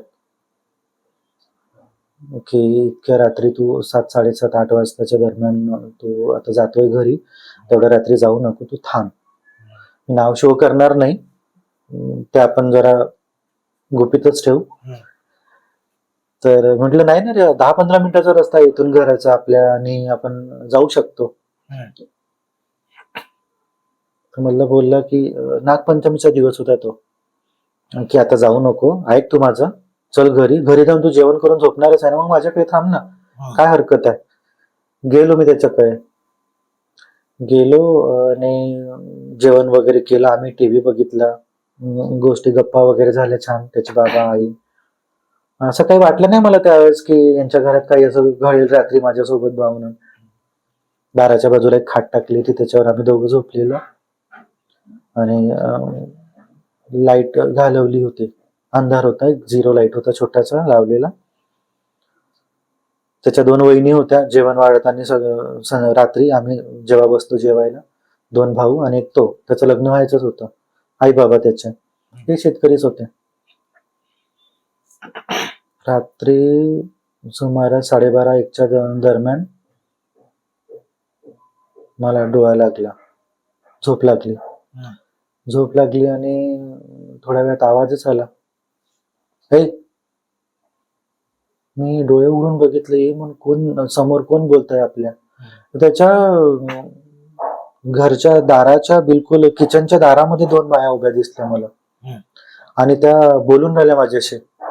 यांना सांग म्हणते समजावून, की आम्ही यांच्यासाठी, यांनी जे सांगितलं ते काम सगळं करतो आम्ही. यांनी सांगितलं लोकांच्या घरून तुम्ही धान्य चोरून आणा, ते चोरून आणतो, पैसे चोरून आणा, पैसे चोरून आणतो. यांनी सांगितलं ते काम करतो. हे आमची बरोबर सेवा करत नाहीये, आमची पूजा बरोबर करत नाहीये. यांचं काय करायचं ते आम्ही बघू, नाही तर तू यांना समजावून सांग यांच्या घरच्यांना, नाही तर जिथून आणला आम्हाला तिथून येऊन ठेव, जर तुमच्याच्याने होत नसेल तर. हा प्रकार मला काही समजत नव्हता की काय चाललंय घरात त्यांच्या. रात्री मला काहीच केलं, झोप येत नाही, आणि ह्या 2 बाया सतत माझ्याशी बोलून राहिल्या. मी त्याला उठवलं नाही, तो बाजूला झोपलेला. आणि एक छोटा मुलगा मला समोर समोर खेळताना दिसला. म्हटलं मी आलो तेव्हा तेव्हा यांच्या घरात छोटा मुलगा नव्हता कोणी, आणि आता हा रात्री 2-2.5 वर्षाचा मुलगा सोबत खेळताना दिसतोय. मी एकदम शॉक. आणि परत त्या 2 बाया समोर उभ्या, काही मला ते चक्र समजत नव्हतं त्यांच्या घरात काय चालू आहे रात्री. पण एक मला एवढं समजलं होतं की आपण बोलायचं नाही त्यांच्यासोबत. त्या कितीही आपल्याला प्रश्न करतील, आपण त्यांना उत्तर द्यायचं नाही, आपण बोलायचं नाही. पहाटे पहाटे माझा डोळा लागला आणि आई मला स्वप्नात दिसल्या. मला म्हणते, अनिल मी रेष ओढते तुझ्या, तू जिथे झोपलाय तिथे. त्यांनी काडी घेतली आणि त्या काडीने रेष ओढली त्या खाटेला, पूर्ण त्याच्या गोल फिरल्या आणि मला म्हणते, याच्या बाहेर तू येऊ नको, तुला धोका आहे, तुझ्या जीवाला धोका आहे, तू बाहेर येऊ नको. आणि सकाळी मला जाग आली. मी तोंडावर पाणी मारलं त्याच्या घरी. तो मला बोलला, चहा घे, नाश्ता कर, नंतर जा घरी. मी म्हटलं नाही नाही, मला आत्ताच जायचं, मला घरी जाऊ दे. मी जसा मला वेळ मिळाला तसं त्याच्या घरून सुटका केली आणि घरी आलो आणि मला थंडी वाजून ताप आला. मी तापाने घरी पडून, आणि योगायोगाने आई तेव्हा नागपूरलाच होत्या. आणि ते मग मला स्वप्नात ते दिसायला लागलं, त्यांच्या घरचंच, तो छोटा मुलगा, त्या 2 बाया. मग मी त्याचं 2 दिवस ते सहन केलं आणि तिसऱ्या दिवशी आईकडे गेलो. म्हटलं, आई मला असं असं झालं त्यांच्या घरी. म्हटलं, अरे तुला समजत नाही, कशाला जातो त्याच्या घरी, कशाला थांबायचं एवढा वेळ. आपल्याला भास होतो ना, समजते ना कुठे काय आहे, पॉझिटिव्हिटीज निगेटिव्हिटीज, एवढं तर समजतं. अगं म्हटलं, मला काहीच समजलं नाही. आणि त्याने खूप फोर्स केला, म्हटलं मला घरी जायसाठी. आता मला तरी काय माहिती. म्हटलं बरं ठीक आहे म्हणे, काही नाही. त्यांनी गडावरून आणलेला एक डब्बीमध्ये त्यांच्याकडे अंगारा होता, रामदास स्वामींच्या गडावरून, सज्जन गडावरून. तर तो अंगारा फक्त त्यांनी माझ्या ते कपाळाला लावला आणि ग्लासात पाणी घेऊन थोडस त्यांनी काय मंत्र बोलले त्यांचे त्यांनाच माहिती, आणि ते पाणी माझ्या डोळ्यावर मारून दिलं त्यांनी. बस तेवढ्याच याच्याने मी बरं झालं. त्याच्यानंतर मला ते दिसलं नाही. मग त्याच्या 4-5 दिवसानंतर माझ्या मित्राच्या आईला फोन केला मी, ज्यांच्याकडून मी निघालो होतो त्यांच्या घरून. म्हटलं, काकू मला त्यांच्याकडे असं असं दिसलं. अरे म्हणे, तू कशाला गेला त्यांच्या घरी.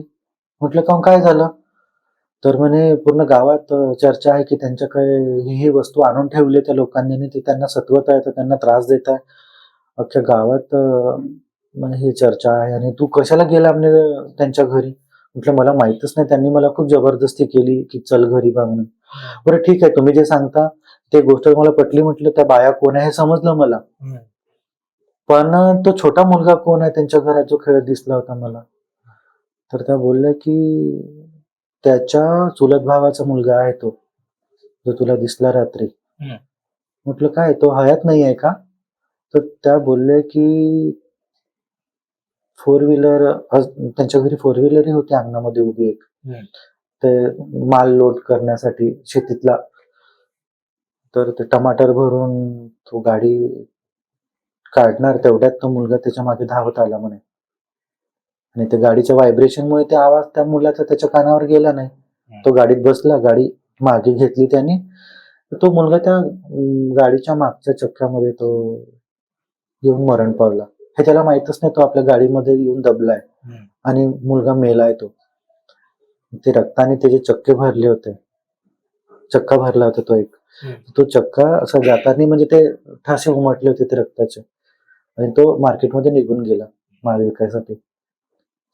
त्याला घरून फोन केला मग घरच्यांनी की तुझ्या गाडीमध्ये असं असं झालंय या बडाला, तुझ्यामुळे त्याचा जीव गेला. तो एक्सेप्टच करत नव्हता. नाही, मला माहितच नाही म्हणे तो मुलगा माझ्या मागे निघाला घराच्या बाहेर म्हणून. मग त्या काकू मला बोलले की तो आहे तो मुलगा जो तुला छोटा दिसला त्यांच्या घरात खेळताना. आय एम शॉकिंग की म्हणजे असंही काहीतरी होऊ शकतं. त्या मुलाची आत्मा म्हणजे त्यांच्या घरात अजूनही भटकत ते दिसली मला. आणि त्या ज्या 2 बाया होत्या त्यांच्याकडे, तुमच्या इकडे काय बोलतात त्याला माहिती नाही, किंवा रत्नागिरी साईडला म्हणा, कोकणात म्हणा, इकडे तुमच्याकडे काय बोलतात त्याला माहित नाही. आमच्याकडे त्यांना देवता म्हणतात. त्या पचमढी त्या साईडला तिकडे ते विकत मिळते हे मला माहित नाही, पण तसं मी ऐकलंय की त्या तिकडे विकत मिळतात. आणि ते ज्या लोकांना जास्ती पैशाची हाव असतं, जे लोकांना जास्ती लवकर श्रीमंत व्हायचं असतं, ते लोक ते तिथून विकत आणतात. आणि ते त्यांच्या मागे ते बाहुल्याच असतात म्हणे, ते झाकून त्या ठेवतात, त्यांना काही ना काही त्यांची पूजाविधी वगैरे करतात. मग त्यांच्या घरच्या त्या मालक जसा सांगेल तसं त्या काम करतात, असं मग त्या काकूंनी मला सांगितलं. अजून तुम्हाला काही सांगायची इच्छा आहे सर? हा, एक किस्सा झाला होता माझ्या बरोबर. पाणी फिल्टरला जॉबला होतो मी त्यावेळेस. कुठे? गोरेवाडा, नागपूरलाच. नागपूरला. नागपूरलाच नवीन नवीन जॉब लागला होता मला तिथे सिक्युरिटी गार्ड म्हणून. हम्म. आता तो जॉब मी का निवडला याचं कारण सांगतो. की तिथे बसल्या बसल्या माझा अभ्यासही व्हायचा. मी त्या पिरियड मध्ये सेकंड इयरला काहीतरी होतो. बसल्या बसल्या माझा अभ्यासही व्हायचा, कॉलेजही व्हायचं आणि मला पैसे पण मिळायचे, ज्याने माझं घर चालत होतं. आता ते पाणी फिल्टर जंगलामध्ये इंग्रजांच्या काळापासूनच होतं. पुन्हा नागपूर सिटीमध्ये ते पाणी तिथून सप्लाय होतं, पाणी पुरवतं ते नागपूरला. तर पहिलीच नाईट लागलेली माझी आणि ती पहिली नाईट पेज 2 मध्ये मधला हा अनुभव आहे. असे केंद्र आहे, जलशुद्धीकरण केंद्र 1, 2, 3, 4 असं ओल्ड एक होतं तिथे पाणी फिल्टर. ते तलावाच्या बाजूला होतं जंगलात आणि पेज 2 हे इकडे रोडवर होतं. तर पेज 2 ला माझी पहिली नाईट लागलेली. नाईटचा टाइम होता 10 वाजता पासून ती ड्युटी चालू व्हायची. 9:30लाच आम्ही तिथे पोहोचून जात होतो आणि मी गाडी घेतली आणि माझी पहिली ड्युटी त्या मागच्या साइड मध्ये लागली, फिल्टरच्या मागच्या साइड मध्ये जिथे पंपिंग होती. आता इथून जायचं म्हटल्यावर जो मेन आमचं हे होतं रूम गेट पासून ते असं खूप आतमध्ये अंधारून असं जंगलातून जावं लागत होतं. खूप झाडी झुडपं होते तिथे, अंधार होता.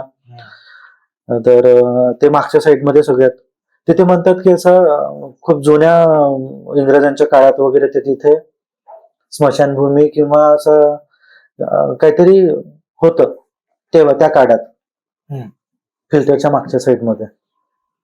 हे मला माहित नव्हतं तिथे असं होतं बा म्हणून काही.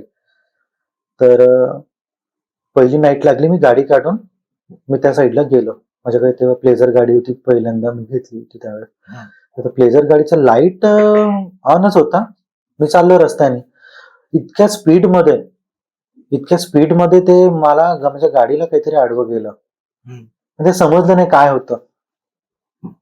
तर मला असं वाटलं की काही असेल, होतेच, पक्षी आडवा गेला असेल किंवा काही प्राणी आडवा गेला असेल. जंगल एरिया म्हटलं की तिथे साप वगैरे खूप दिसायचे. खूप हे आम्हाला खूप त्रास झाला तिथे जॉब करताना. म्हणजे सोय नव्हती, अशी खूपशी चांगली सोय नव्हती. पाण्या पावसात थंडीच्या दिवसात जसं तसं चालवला जॉब आम्ही. तर आडवं जाताना फक्त दिसलं मला आणि मी गाडी तिथून वळवली, सरळ थांबलो नाही कुठेच. मागे पंपिंगच्या तिथे डायरेक्ट गाडी उभी केली आणि आतमध्ये गेलो. तिथे एक स्पॅनकोचं ऑफिस होतं इलेक्ट्रिकचं. तिथे दोन व्यक्ती तिथे त्या ऑफिसमध्ये राहायचे आणि 2 व्यक्ती इकडे होते, एक ऑपरेटर आणि एक हेल्पर आणि एक गार्ड, असे 3 जण आम्ही. मग तो ऑपरेटरने सांगितलं की रात्री काही इथे काम नसतं, इथे फक्त आराम करायचा. सकाळी उठल्यानंतर आपलं प्रेझेंटी काय तुम्ही लावता ते सगळं राऊंड चक्कर मारायचा, बस एवढंच काम आहे इकडे, जर ड्युटी लागली तुमची कधी तर. ठीक आहे ना. तो टेबलवर झोपला रात्री, दुसऱ्या टेबलवर हेल्पर झोपला आणि मी खाली खरडे टाकून अंगावर चादर ओढून, थंडीचे दिवस होते त्या पिरियड मध्ये, झोपलो. आणि तो जो ऑपरेटर झोपला तर त्याच्यावरती खिडकी होती, त्या खिडकीच्या मधात एक रोड होता, तो जंगलचाच रोड होता आणि त्याच्या तिकडे स्पॅनकोचं एक ऑफिस होतं. तर झोपलो तर माझ्या कानात असा किंचाळण्याचा आवाज आला, खूप जोरात, विचित्र आवाज होता. समजत नव्हतं मला तो आवाज कशाचा आहे. मी लगेच तोंडावरचं पांघरून काढलं आणि बघतो काय, कोणीच नाही माझ्या बाजूला. ऑपरेटरही झोपून गाळ आणि तो हेल्परही झोपून. आवाज कोणी दिला आपल्याला, म्हटलं आपल्याला भात झाला असेल, काही नाही, झोप. मग मी परत अंगावर ओढलं चादर आणि झोपलो. दुसऱ्यांदा माझ्या बॉडीला खूप जोरात हलवलं. आपल्याला जसा करंट लागतो, एक शॉक लागतो, सण तसं. मी डोळ्यावरचं उघडून बघतो तर कोणीच नाही. आपल्याला हलवलं कोणी, काय होतं काही समजत नव्हतं. परत मग मी तोंडावर पांघरून घेतलं आणि झोपलो. तिसऱ्यांदा परत माझ्या कानात आवाज आला, तो इतका भयंकर आवाज किंचाळण्याचा की मला तो सांगताच येणार नाही शब्दात की कुठला आवाज आहे, कुठल्या प्राण्याचा आवाज आहे की माणसाचा आवाज आहे, काही समजत नव्हता. इतका भयंकर आवाज होता. तिसऱ्यांदा जेव्हा मला आवाज आला तेव्हा मी उठलो तर दोघेही झोपले होते.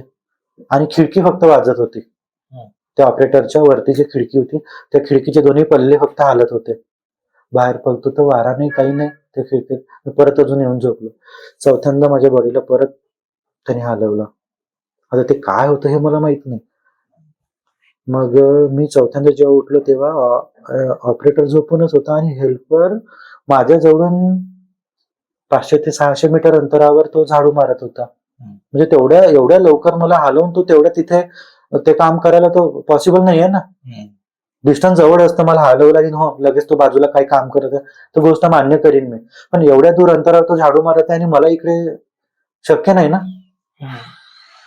मग मी ती नाईट केली आणि घरी आलो आणि बस त्याच दिवशी मला थंडी वाजून ताप आला. आणि मी बिमार पडलो. आईने मला हॉस्पिटलमध्ये नेलं, औषध गोळ्या दिल्या, काही आराम पडला नाही. परत मला ते दुसऱ्या दिवसापासून ते घरी व्हायला लागलं. जे ऑफिस जॉबवर जे व्हायचं मला ते घरी व्हायला लागलं. तर माझ्या कानात आवाज यायला लागले, माझी बॉडी झोप लागल्यानंतर मला हलवायचं, झोपूच देत नव्हतं. मग तब्येत जास्ती खराब झाली माझी. आईने मला हॉस्पिटलला नेलं. डॉक्टरने सांगितलं ऍडमिट करायला लागतं. त्याला थंडी वाजून ताप येत आहे, म्हणजे मलेरियाचा ताप असेल किंवा डेंग्यूचा ताप हा होऊ शकतो. मग ब्लड सॅम्पल पाठवलं चेकअपसाठी, काहीच नाही, रिपोर्ट सगळ्या नॉर्मल. त्या 10 दिवसामध्ये 5 इंजेक्शन माझ्या एका कमरेला, 5 इंजेक्शन एका कमरेला, 5 एका हाताला, सलाईन चालू. आणि भूक इतकी जोरदार लागायची मला. आई विचार करत नव्हती की म्हणजे हा 2 पोळ्या जेवणारा पोरगा आज 10 पोळ्या खातो. डब्बा नेला की लगेच संपला की परत फोन करतोय घरी की मला भूक लागली, जेवण आणून द्या. आणि मी तिला सांगतो की अगं आई, हे हॉस्पिटलचं नाहीये, जे मला होतं ते तू दवाखान्यात घेऊन चालली, मला हॉस्पिटलचं काहीच नाहीये. बाबा हयात नव्हते, आईच काळजी करणार. मग तिला सांगतोय पण ते कुठे आई ऐकताय. हॉस्पिटलमध्ये असं 4 वेळा मला हॉस्पिटलमध्ये नेलं आणि हॉस्पिटलमधून घरी आलो सुट्टीत. हॉस्पिटलमध्ये नेलं की ताप बरा व्हायचा, घरी आलं की ताप परत. शेवटच्या वेळेस 4थ्या वेळी डॉक्टरने मला विचारलं की तुला काय होतं, खरं खरं सांग. तुला हॉस्पिटलमध्ये आणल्यानंतर तू बरा होतोय, घरी गेल्यानंतर परत तुला ताप येत आहे, काय होतं बेटा तुला. मी डॉक्टर जेव्हा राऊंडवर आले तेव्हा मी त्यांना सांगितलं तुम्हाला खरं खरं सांगू, मला ना झोपेमध्ये कुणीतरी माझी बॉडी हलवते, मला झोपू देत नाही सर, माझी झोप होत नाहीये. आणि माझ्या कानातनं खूप गंदा विचित्र आवाज येतोय, त्याच्याने मला झोप लागत नाही. तो आवाज वारंवार माझ्या कानात घुमतोय. त्यांना डॉक्टरांनी विश्वासच केला नाही. ते मेडिकल फील्डवाले या गोष्टीवर खूप कमी विश्वास ठेवतात. पण डॉक्टर काही बोलला नाही, फक्त माझ्याकडे आश्चर्याने पाहायला लागला. मग आईने माझ्या मित्राला बोलवून घेतलं की तू घरी ये, याला बरं नाहीये आणि हा असं करतोय आणि तब्येत जास्ती होत चालली आहे. तर तो आला, त्याच्याही शेतात कामं वगैरे होत्या. तो 3-4 दिवस माझ्या मागे दवाखान्यात नेणं आणणं हेच चालू होतं आमचं. 4थ्या दिवशी मला बोलला की आता तुझं ना खूप झालं, हे माझ्या शेतातनं सगळे कामं पडले, तू आता लवकर बरा हो, मला घरी जायचं आता, हे नाटक आता तुझं चालणार नाही जास्त वेळ. म्हटलं यार महेश, खरं माझ्यासोबत हे सगळं अशा गोष्टी घडत आहे, मी तुला खरं सांगत आहे, मी खोटं बोलत नाही, माझ्यावर विश्वास ठेव. मग मी त्याला बोललो की मला कुठेतरी हनुमानजीच्या मंदिरामध्ये तू चल घेऊन, म्हणजे ते काही भूतबाधा असेल ती माझ्या जवळ येणार नाही, मला उठवणार नाही, मला झोपू दे. आणि त्यावेळेस माझा हनुमानजीवर खूप जास्त विश्वास होता. मग मी त्याला बोललो की तू माझ्या निदान तू कानात माझा आवाज बोलतोय अजूनही, तर तू निदान ते हनुमान चालीसा तरी माझ्या कानात बोल ना, म्हणजे तो चालला जाईल. मी त्याला ओरडू सांगून राहिलो, म्हणजे माझ्यावर पागल व्हायची वेळ आली होती. मी त्याला सांगून राहिलो आईला त्याला की आई मला ते काहीतरी वेगळं आहे, हे हॉस्पिटलचं नाहीये, तुम्ही विश्वास ठेवा माझ्यावर, मला हॉस्पिटलचं नाही, मला जॉब वरूनच हे माझ्या मागे काहीतरी आलाय. तर तो विश्वासच ठेवायला तयार नाही. मग त्याला शेवटी मी म्हंटल ठीक आहे, तुला विश्वास बसत नाही ना माझ्यावर, तर तो मला बोलला की मला हनुमान चालीसा म्हणता येत नाही. मग मी मोबाईल मध्ये लावून देऊ का, तुझ्या कानाजवळ मोबाईल ठेवतो. मग ते केलं, पण ते काहीच फरकच नाही पडला. मग त्याच्यानंतर मला नुसते मोमेडियन स्वप्नात दिसायला लागले, पांढरे कपडे घालून. मोमेडियन? हो, मुसलमान लोक? मुसलमान लोक. मग मी त्याला सांगून राहिलो, अरे आता हे सगळं याच्या सोबत हे चालू झालंय, मला खूप गंदे गंदे स्वप्न पडून राहिले आणि तेच लोक दिसून राहिले स्वप्नात. आणि मला सगळं ते पाणी फिल्टरचं दिसून राहिलं, ते तिथे घुमून राहिले, ते लोक सगळे आले. तर तिथे पूर्वी मला असं वाटतं की त्या काळात तिथे मुसलमानांची स्मशानभूमी वगैरे काहीतरी असावी असं काही, आणि त्या जागेवर ते बनलं. तर त्याला म्हटलं, तुला विश्वास बसत नाही ना माझ्यावर, तू माझ्या बाजूला झोप बरं. दवाखान्यातून सुट्टी झाली, सकाळी घरी आलो, दुपारी तो माझ्या बाजूला झोपला. त्याच्या तोंडावर वेगळं पांघरून होतं, माझ्या तोंडावर वेगळं पांघरून होतं. ब्लँकेट मी, एक ब्लँकेट तो. तर जे काही आहे ते मला उठवायला आलं किंवा मला त्रास द्यायला, त्याला हे समजलं नाही की हा आहे की हा आहे ज्याला मी पकडलं. तर त्यांनी काय केलं, तो फ्रंटला झोपला होता पहिले, तर त्यालाच हलवलं. त्याच्या बाजूला मी इकडे कोपऱ्यात झोपलो होतो. त्याची बॉडी एवढी हलवली की मला बिलकुल बाजूला असं सहन, ते स्पर्श झाला की तो असं सतत लॉक लॉक होऊन हे होत आहे, त्याची बॉडी हलून राहिली. मग त्याला तेव्हा तर काही म्हटलं नाही, म्हटलं याच्यासोबत जे काही होतं ते होऊ देतं. मग त्याला थोड्या वेळाने विचारलं मी, अर्ध्या एक तासानंतर, का रे तू असं झोपेमध्ये कापत का होता? म्हणे, यार तू जे काही म्हणताय ना ते खरंच हे म्हणजे हॉस्पिटलचं नाहीये, तुला खरंच काहीतरी बाहेरचं आहे. म्हटलं का, आता का बरं विश्वास बसला तुझा? म्हणे, नाही खरंच मी झोपल्यानंतर मला कोणीतरी हलवतं, मला असा भास झाला म्हणे, आणि एक तो खूप वेळपर्यंत मी माझी बॉडी अशी कापत होती म्हणे त्या झोपेमध्ये. मग मी तुला काय सांगतोय म्हटलं, एवढ्या दिवसापासून माझा कोणीच विश्वास ठेवायला तयार नाही. त्यावेळेस दिवाळी आणि मोहरम हे एकाच पिरियड मध्ये आले. त्या वर्षी दिवाळी आणि मोहरम एकाच टाइम मध्ये आलेली. तर आमच्या घराच्या 4-5 लाईनीमध्ये असा एक दर्गा होता. ते आई म्हणजे ते काकू त्यांना माझ्या बाबाला भाऊ म्हणायचे. तर त्या आल्या घरी. त्याच्या दुसऱ्या दिवशी त्यांना माहित पडलं की पोराची तब्येत बरी नाहीये. त्यांच्याकडे दर्गा होता त्यांच्याकडे. आणि ते मोहरमचा कार्यक्रम त्या दरवर्षी करायच्या. आणि त्या पिरियड मध्ये मला असं झालेलं. त्यांनी बघितलं मला झोपून, म्हणे, का हो याच्या डोळ्याखाली असं डार्क सर्कल्स आले आहे आणि तब्येत किती हलवली म्हणे पोराची, तुम्ही काय लक्ष दिलं नाही, काही नाही, एवढ्या दिवसात मला सांगितलं नाही, काही नाही, तुम्हाला माहिती आहे ना आपल्याकडे कार्यक्रम असतो, आणायचं ना त्याला, नाही हॉस्पिटलचं तर काहीतरी पाहू आपण त्याचा. मग मी आईला म्हटलं, हो आई आपण यांच्याकडे जाऊ बरं संध्याकाळी. तर मला चालताही येत नव्हतं, एवढी तब्येत माझी खराब. माझ्या मित्राच्या गळ्यामध्ये एक हात, आईच्या गळ्यात एक हात, आणि मी असं मला त्यांनी ओढत नेल्यासारखं. तिथे हॉस्पिटलमध्ये जशी गर्दी असते तशी गर्दी त्यांच्या घरी होती. म्हणजे 25 ते 30 लोक त्या इथे लाईनीमध्ये उभे होते ते सगळं बाहेरचं बघायसाठी. तर आता त्या ओळखीचे असल्यामुळे त्यांनी म्हटलं की पहिला नंबर याचा लावा, कारण याची तब्येत खूप जास्ती खराब आहे. आणि त्यांनी मला दोघांनी हात पकडून मला त्यांच्या पायरीवर बसवलं, त्या दर्ग्याच्या. त्यांच्याकडे एक छोटा दर्गा होता, गादीवर ते काका बसलेले, त्यांच्या अंगात जी सवय, ते लंगडे, त्यांचा ऍक्सिडेंट झालेला, काडी शिवाय ते चालत नाही. पण जेव्हा त्यांच्या अंगात सवारी यायची तेव्हा ते काडी घेऊन चालायचे, मग काडी सोडून नाचायचे, चालायचे त्यांच्या अंगात जेव्हा देव येत होता. तर मी तिथे त्यांच्या त्या धडीवर, त्या उंबरट्यावर बिलकुल असं डोकं ठेवून दिलं की मी 10-12 दिवसापासून झोपलो नाहीये आणि मला खूप झोपायचं, मला खूप थंडावा वाटला. तिथे मी माझं डोकं तिथे ठेवून दिलं आणि त्यांनी एक लिंबू माझ्या हातात दिलं, हे असं दाबून ठेव म्हणे खूप वेळपर्यंत. आणि त्यांनी आपल्या देवांना वगैरे आवाहन केलं असेल, त्यांच्या अंगात सवारी, ते संचार झाली ती सवारी. आणि ते लिंबू त्यांनी आपल्या हातात घेतलं, माझ्या हातातलं लिंबू त्यांनी आपल्या हातात घेतलं. आणि ते लिंबाकडे ते पाहायचे, ते लिंबू गोल गोल फिरवायचे आणि त्या लिंबासोबतच ते बोलत होते, छोड़ दे बच्चे को, क्या किया उसने तेरा. म्हणजे अशा आवाजात ते बोलले. आणि मग थोड्या वेळात बोलले की वो तो अपने काम पे गया था. त्यांना काहीच माहित नाही बरं ह्या सगळा प्रकार.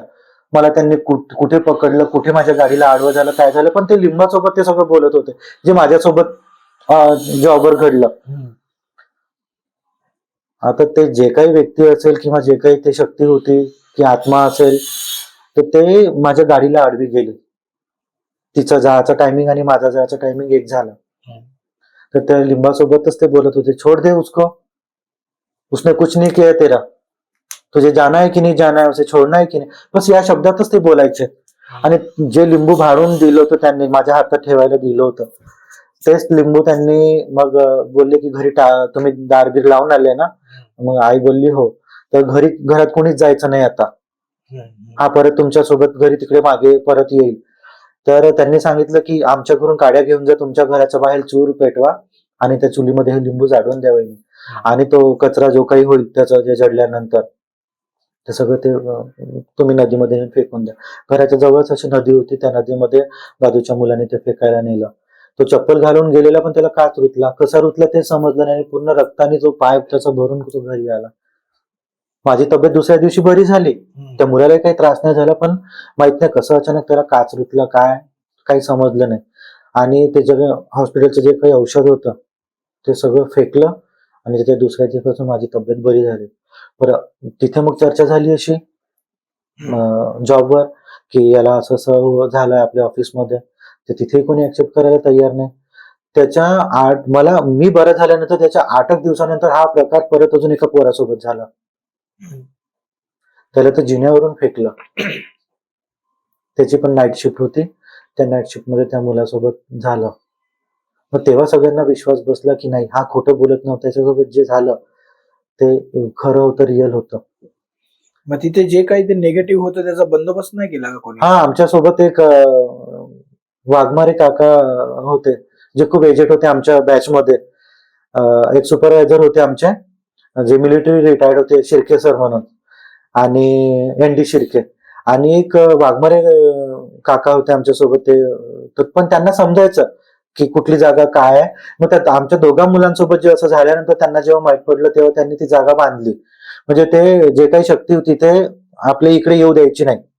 ते तिथल्या तिथेच त्यांनी काहीतरी केलं. मग ते पूजाविधी वगैरे करून ते बांधली की ते त्यांना तुम्ही ते तेवढ्याच जागेत राहा, तुम्ही इकडे येऊ नका. असा एक माझा पहिला जॉब आणि पहिलाच अनुभव तो जो ऑफिस जॉबवरचा माझा असा खूप भयंकर अनुभव.